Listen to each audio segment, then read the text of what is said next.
Kasturi Rangan curd ಅಧಿಸೂಚನೆ. ಜೋಯಿಡಾ ತಾಲೂಕಿನ ಹಿತರಕ್ಷಣೆಗೆ ಮುಖ್ಯಮಂತ್ರಿಗೆ 8 ಬೇಡಿಕೆಗಳ ಮನವಿ. ಪಶ್ಚಿಮ ಘಟ್ಟಗಳ ಪರಿಸರ ಸೂಕ್ಷ್ಮ ಪ್ರದೇಶ ಘೋಷಣೆಗೆ ಸಂಬಂಧಿಸಿದ ಕರಡು ಅಧಿಸೂಚನೆ ಸಂಖ್ಯೆ 4106/E ವಿರುದ್ಧ ಜೋಯಿಡಾ ತಾಲೂಕಿನಲ್ಲಿ ತೀವ್ರ ಆಕ್ರೋಶ ವ್ಯಕ್ತವಾಗಿದೆ. ಸ್ಥಳೀಯರ ಹಿತರಕ್ಷಣೆಗಾಗಿ ರಾಜ್ಯ ಬಿಜೆಪಿ ಕಾರ್ಯಕಾರಿಣಿ ಸದಸ್ಯರು ಹಾಗೂ ಮಾಜಿ ಶಾಸಕರಾದ ಸುನಿಲ್ ಹೆಗಡೆ ಅವರ ನೇತೃತ್ವದಲ್ಲಿ ಜೋಯಿಡಾದ ತಹಶೀಲ್ದಾರ್ ಅವರ ಮೂಲಕ ಮುಖ್ಯಮಂತ್ರಿಗಳಿಗೆ 8 ಪ್ರಮುಖ ಆಕ್ಷೇಪಣೆಗಳ ಮನವಿಯನ್ನು ಗುರುವಾರ ಮಧ್ಯಾಹ್ನ 1 ಗಂಟೆ ಸುಮಾರಿಗೆ ಸಲ್ಲಿಸಲಾಯಿತು. ಈ ಸಂದರ್ಭದಲ್ಲಿ ಮಾತನಾಡಿದ ಸುನಿಲ್ ಹೆಗಡೆ ಅವರು, ಜೋಯಿಡಾ ತಾಲೂಕು ಈಗಾಗಲೇ ಕಾಳಿ ಜಲವಿದ್ಯುತ್ ಯೋಜನೆ, ದಾಂಡೇಲಿ ಅಭಯಾರಣ್ಯ, ಅಣಶಿ ರಾಷ್ಟ್ರೀಯ ಉದ್ಯಾನವನ ಹಾಗೂ ಕಾಳಿ ಹುಲಿ ಸಂರಕ್ಷಿತ ಪ್ರದೇಶದಿಂದಾಗಿ ಸಾಕಷ್ಟು ಸಂಕಷ್ಟವನ್ನು ಅನುಭವಿಸಿದೆ. ರಸ್ತೆ, ವಿದ್ಯುತ್, ಆಸ್ಪತ್ರೆಯಂತಹ ಕನಿಷ್ಠ ಮೂಲಸೌಕರ್ಯಗಳಿಗಾಗಿ ಇಲ್ಲಿನ ಜನರು ಹೋರಾಡುವಂತಾಗಿದೆ. ಇಂತಹ ಸ್ಥಿತಿಯಲ್ಲಿ ಕಸ್ತೂರಿ ರಂಗನ್ ವರದಿ ಆಧರಿಸಿ ತಾಲೂಕಿನ 88 ಗ್ರಾಮಗಳನ್ನು ಇಎಸ್ಎ ವ್ಯಾಪ್ತಿಗೆ ಸೇರಿಸುವುದು ಜನರ ಬದುಕನ್ನು ಸಂಪೂರ್ಣ ದುಸ್ತರಗೊಳಿಸಲಿದೆ ಎಂದು ಆತಂಕವನ್ನು ವ್ಯಕ್ತಪಡಿಸಿದರು. ಪರಿಸರ ಸಂರಕ್ಷಣೆಯ ಹೆಸರಿನಲ್ಲಿ ಸ್ಥಳೀಯರ ಜೀವನೋಪಾಯಕ್ಕೆ ಧಕ್ಕೆ ತರಬಾರದು.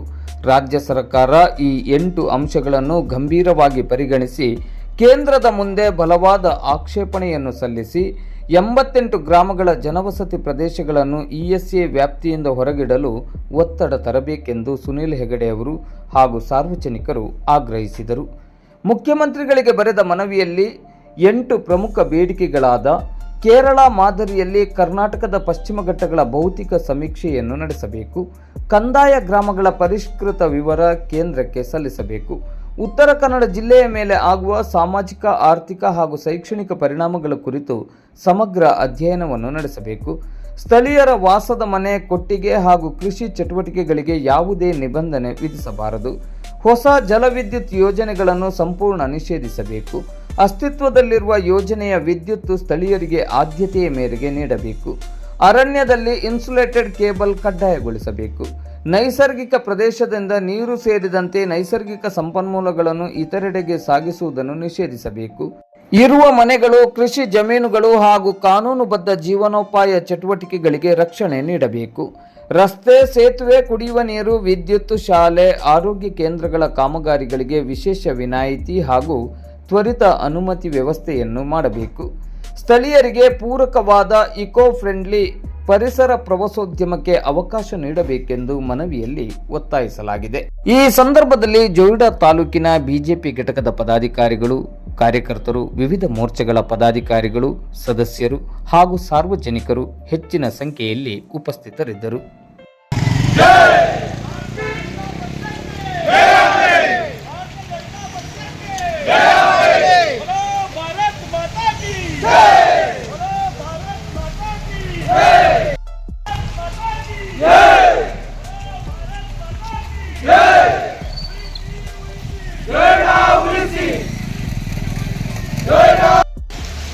ಜೋಯಿಡಾ ತಾಲೂಕಿನಲ್ಲಿ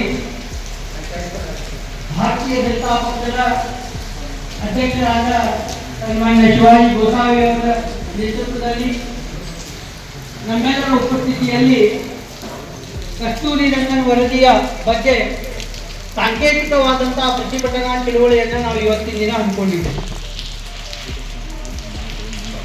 ಕಸ್ತೂರಿ ರಂಗನ್ ವರದಿ ಇದು ಮಾಧವ್ ಗಾಡ್ಗೀಳ್ ವರದಿಯ ಮಾಡಿ ಪ್ರಾಣಿಗಳನ್ನ, ಗಿಡಗಳನ್ನ ಉಳಿಸುವುದಕ್ಕೆ ನಮ್ಮ ತಕರಾರಿಲ್ಲ, ಅದು ನಾವಿದ್ದೇವೆ.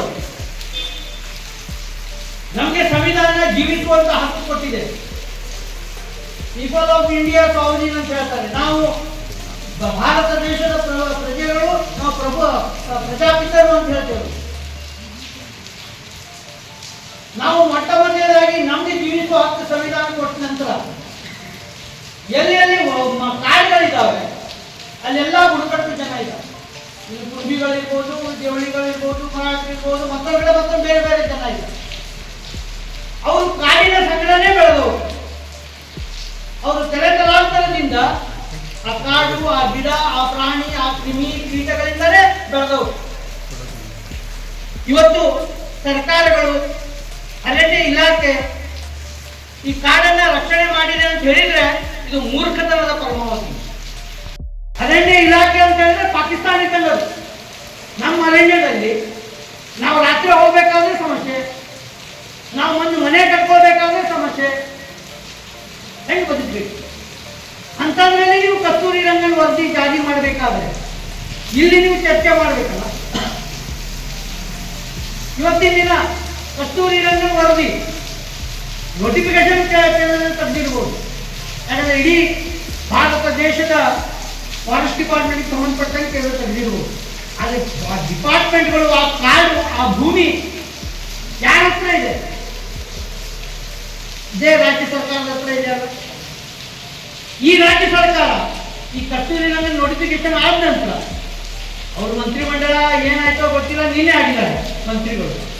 ಇಲ್ಲಿರುವಂತ MLA ಇದ್ದಾರೆ, ಇವರು ಮಂತ್ರಿಗಳು ಎಲ್ಲರೂ ಬಂದು ಇಲ್ಲಿ ಗ್ರಾಮ ಪಂಚಾಯಿತಿ ಮಟ್ಟದಲ್ಲಿ ಹೋಗಿ ಸಾರ್ವಜನಿಕರ ಸಭೆಗಳನ್ನು ಮಾಡಿ ಅಹವಾಲುಗಳನ್ನು ತಗೊಂಡು ಅವರ ಕಂಪ್ಲೇಂಟ್ಗಳನ್ನು ತಗೊಂಡು ಎಲ್ಲವನ್ನು ಕನ್ಕ್ಲೂಡ್ ಮಾಡಿ ವಿಧಾನಸಭೆಗೆ ಹೋಗಿ ಅಲ್ಲಿ ರೆಸಲ್ಯೂಷನ್ ಮಾಡಿ ಅದನ್ನ ರಾಜ್ಯದ ಕೇಂದ್ರ ಸರ್ಕಾರದ ಮೇಲೆ ಹೇಳಬೇಕಲ್ಲ. ಯಾರು ಮಾಡ್ತಾ ಇದ್ದಾರೆ?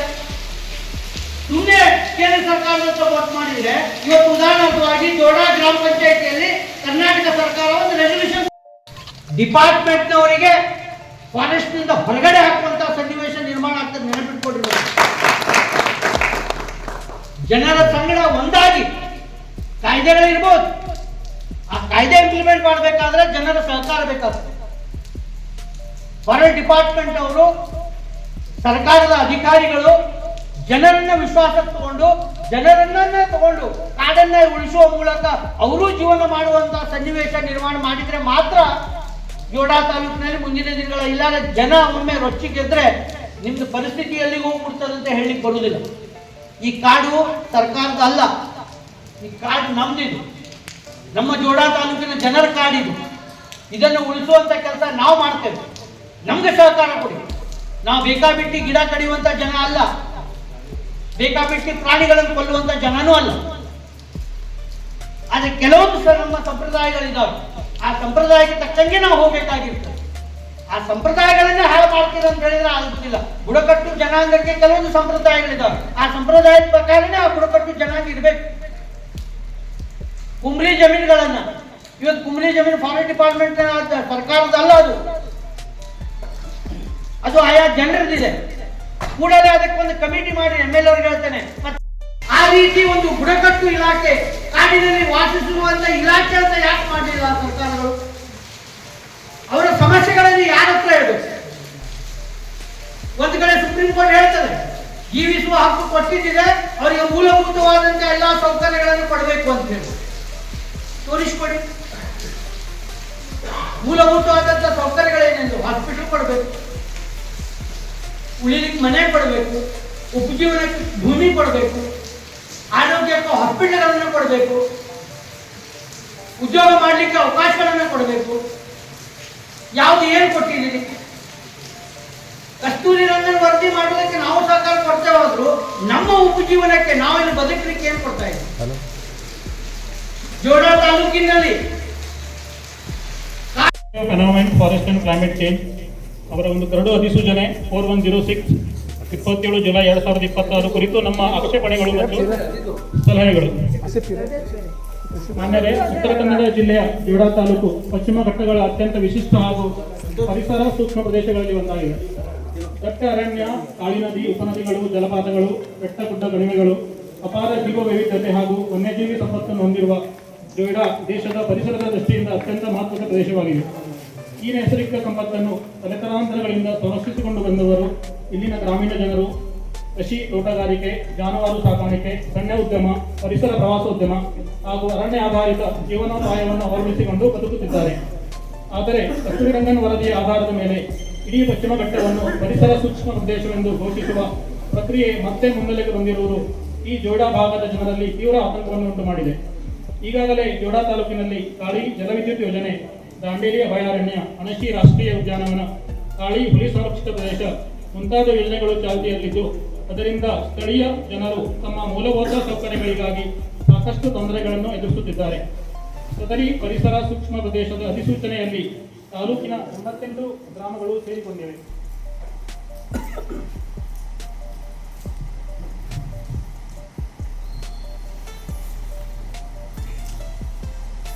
ರಾಜ್ಯ ಸರ್ಕಾರಕ್ಕೆ ನಮ್ಮ ಪ್ರಮುಖ ಬೇಡಿಕೆಗಳು ಈ ಕೆಳಗಿನಂತಿವೆ. ಒಂದು, ಕೇರಳ ರಾಜ್ಯದ ಮಾದರಿಯಲ್ಲಿ ನಮ್ಮ ಕರ್ನಾಟಕ ರಾಜ್ಯದಲ್ಲಿಯೂ ಕೂಡ ಪಶ್ಚಿಮ ಘಟ್ಟ ಭೌಗೋಳಿಕ ಪರಿಸರದ ಭೌತಿಕ ಸಮೀಕ್ಷೆಯನ್ನು ನಡೆಸಿ ಕಂದಾಯ ಗ್ರಾಮಗಳಲ್ಲಿನ ಪ್ರದೇಶಗಳ ಪರಿಷ್ಕೃತ ವಿವರಗಳನ್ನು ಕೇಂದ್ರಕ್ಕೆ ಸಲ್ಲಿಸುವುದು. ಎರಡು, ಅಧಿಸೂಚನೆಯ ಹಿನ್ನೆಲೆಯಲ್ಲಿ ನೋಯ್ಡಾ ಸೇರಿದಂತೆ ಉತ್ತರ ಕನ್ನಡ ಜಿಲ್ಲೆಯ ಮೇಲೆ ಬೀರುವ ಸಾಮಾಜಿಕ, ಆರ್ಥಿಕ, ಶೈಕ್ಷಣಿಕ ಪರಿಣಾಮಗಳನ್ನು ಪ್ರತ್ಯೇಕವಾಗಿ ಅಧ್ಯಯನ ಮಾಡಬೇಕು. ಎರಡು, ಅಧಿಸೂಚನೆ ಅನುಕ್ರಮ ಸಂಖ್ಯೆ 3ರಲ್ಲಿ ಉಲ್ಲೇಖಿಸಿರುವಂತೆ ಗಣಿಗಾರಿಕೆ ಇರುವ ನಿರ್ಬಂಧನೆ ವಿಷಯವಾಗಿ ಸ್ಥಳೀಯ ನಿವಾಸಿಗಳಿಗೆ ವಾಸಿಸುವ ಮನೆ, ಒಟ್ಟಿಗೆ ಕೃಷಿ ಪೂರಕ ನಿರ್ಮಾಣ ಚಟುವಟಿಕೆ ಮುಂತಾದ ಯಾವುದೇ ಸದ್ಭಾವನೆಯ ಬಳಕೆಗಳಿಗೆ ಯಾವುದೇ ನಿರ್ಬಂಧ ವಿಧಿಸಬಾರದು. ಎರಡು, ಅಧಿಸೂಚನೆ ಅನುಕ್ರಮ ಸಂಖ್ಯೆ 2ರಲ್ಲಿ ಉಲ್ಲೇಖಿಸಿದಂತೆ ನೂತನ ಜಲವಿದ್ಯುತ್ ಯೋಜನೆಗಳನ್ನು ನಿಯಂತ್ರಿತ ಚಟುವಟಿಕೆಗಳ ಪಟ್ಟಿಗೆ ಸೇರಿಸಲಾಗಿದ್ದು ಅದನ್ನು ಗಣಿಗಾರಿಕೆಯಂತೆ ಸಂಪೂರ್ಣವಾಗಿ ನಿರ್ಬಂಧಿಸುವುದು ಹಾಗೂ ಈಗಾಗಲೇ ಜಾರಿಯಲ್ಲಿರುವ ಜಲವಿದ್ಯುತ್ ಯೋಜನೆಯಲ್ಲಿ ಉತ್ಪಾದನೆಯಾಗುವ ವಿದ್ಯುತ್ ಅನ್ನು ಸ್ಥಳೀಯ ನಿವಾಸಿಗಳಿಗೆ ಆದ್ಯತೆಯ ಮೇರೆಗೆ ವಿತರಿಸುವುದು. ಇದಕ್ಕಾಗಿ ಅರಣ್ಯ ಪ್ರದೇಶದಲ್ಲಿ ತಂತಿಗಳ ಬದಲಾಗಿ ಇನ್ಸುಲೇಟೆಡ್ ಕೇಬಲ್ ಬಳಸಲು ಕ್ರಮ ಕೈಗೊಳ್ಳುವುದು. ಖಾಲಿ ಜಲವಿದ್ಯುತ್ ಯೋಜನೆಯಿಂದ ಸ್ಥಳೀಯ ಜನರು ಸಾಕಷ್ಟು ತೊಂದರೆಯನ್ನು ಅನುಭವಿಸಿದ್ದು ಆ ಯೋಜನೆಯ ಲಾಭವನ್ನು ಮಾತ್ರ ಇತರರು ಪಡೆದುಕೊಳ್ಳುತ್ತಿರುವುದನ್ನು ನೋಡಿದ ನಂತರ ಇಂತಹ ಮಾರಕ ಯೋಜನೆಗಳಿಗೆ ಇನ್ನು ಮುಂದೆ ಪಶ್ಚಿಮ ಘಟ್ಟದಲ್ಲಿ ಯಾವುದೇ ಕಾರಣಕ್ಕೆ ಒಪ್ಪಿಗೆ ನೀಡಬಾರದು. ಎರಡು, ಅಧಿಸೂಚನೆಯಲ್ಲಿ ಉಲ್ಲೇಖಿಸಿದ ನೈಸರ್ಗಿಕ ಸಂಪನ್ಮೂಲಗಳನ್ನು, ವಿಶೇಷವಾಗಿ ನೀರನ್ನು ನದಿ ತಿರುವು ಯೋಜನೆ ಮುಖಾಂತರ ಅಥವಾ ಪೈಪ್ಲೈನ್ ಮುಖಾಂತರ ಇತರ ಪ್ರದೇಶಗಳಿಗೆ ಒಯ್ಯುವುದನ್ನು ನಿಷೇಧಿಸುವುದು. ಜೊಯ್ಡಾ ತಾಲೂಕಿನಲ್ಲಿ ಈಗಾಗಲೇ ಇರುವ ಮನೆಗಳು, ಕೃಷಿ ಜಮೀನುಗಳು ಮತ್ತು ಕಾನೂನುಬದ್ಧವಾಗಿ ನಡೆಯುತ್ತಿರುವ ಜೀವನೋಪಾಯ ಚಟುವಟಿಕೆಗಳಿಗೆ ಯಾವುದೇ ತೊಂದರೆಯಾಗದಂತೆ ಸ್ಪಷ್ಟವಾದ ರಕ್ಷಣೆ ನೀಡಬೇಕು.